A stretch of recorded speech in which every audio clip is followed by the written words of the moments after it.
الله خدایی است که جز او هیچ خدایی نیست،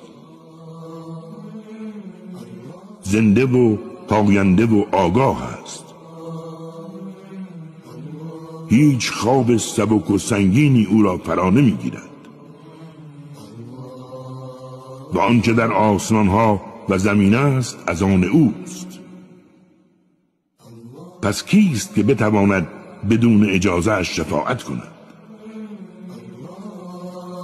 هموست که از گذشته و آینده مردمان با خبر است. هیچ کس به علم او احاطه پیدا نمی کند مگر به قدری که خودش بخواهد. تخت فرمانرواییش چنان وسیع است که همه آسمان ها و زمین را در بر گرفته، در حالی که حفظ آنها بر او سخت نیست.